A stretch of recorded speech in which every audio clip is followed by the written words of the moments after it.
maa ngi tudd Babacar Niang de leen sant de vraiment de rafetlu liggéey bi beneen bu mu ci gën a amal solo mooy ci côté aspect l'islam bi nga xamante ni vraiment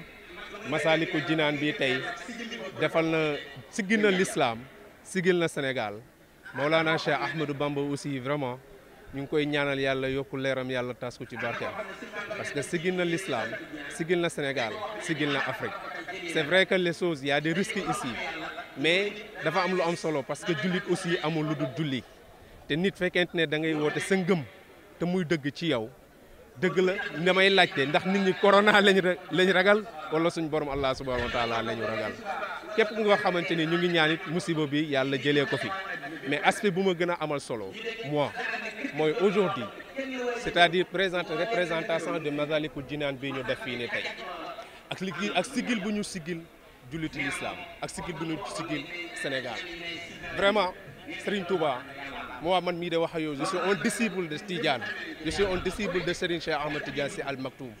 mais je suis fier aujourd'hui d'être un Sénégalais je suis fier vraiment nekk yor carte d'identité Sénégal ngir kan ngir Serigne Touba Maulana Cheikh Ahmadou Bamba radiyallahu taala anhu wax dëgg yàlla tey sama xol dafa fees parce que tey lii muy confirmer ne lii muy wane ne tey su doon waa Badar dekki neen ñëw fii nii war a taxaw dem xare ñi taxaw fii yëpp ñoom dëggal leen seen bopp tey fas yéene nañ jël jaasi défendre islam aspect bi lu ma ci gën a neex ngeen baal ma lu ma gën a neex si julli tey bi c'est symbolique histoire la nit waroo ragal corona yàlla suñu borom Allah subhanahu wa taala lañ waroo ragal man lu ma ci gën a neex mooy tey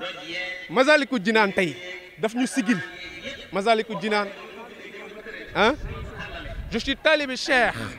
je suis un disciple de Serigne Cheikh Ahmed Tidiane Sy Al Maktoum et je suis fier d'être l'être pourquoi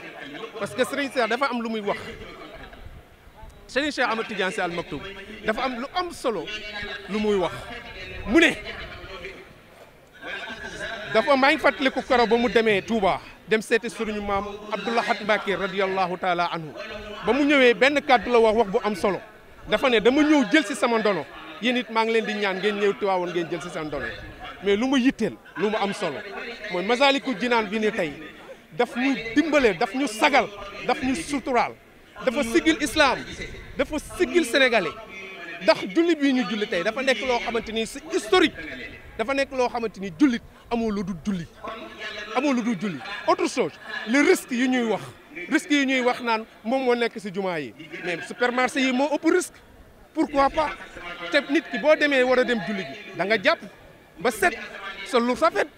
xañ lu neex nga ñëw andi sa yaada jaamu suñu borom nañu ubbi jumaa yi dañu bàyyi caaxaan yàlla rek moom moo am moom moo jar tey nga ñëw nga dem wuti jubali dem di wutali suñu borom mais lu ma ci yitteel man les Massalikul Jinaan d'aujourd'hui franchement je suis fier je suis un talibé Tidiane mais je suis fier de wax jërëjëf Cheikh Ahmadou Bamba radiyallahu taala anhu ñu ngi ñaan yàlla yokku leeram yàlla gën ko sagal parce que daf ñu sagal na islam sagal na Sénégal sagal na Afrique sagal na monde bi jërëjëf Serigne Touba man maa ko wax man taalibi Serigne Cheikh Ahmed Tidiane Sy Al Maktoum benn wax bu am solo mooy Cheikh Ahmadou Bamba ndonoom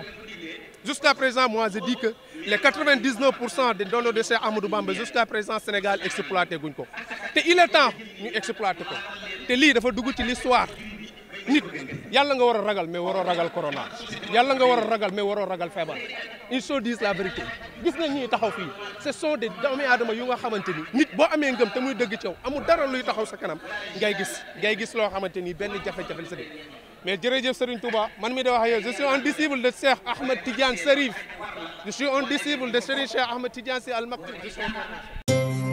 ngeen jot suñu vidéo nag foo leen toll si biir réew mi wala si bitim réew da ngeen di abonné fii si Tawfekh Production ngeen mën a jot moo leen vidéo boo xam ne dugal nañ ko ngir mën a xam li nga xam ne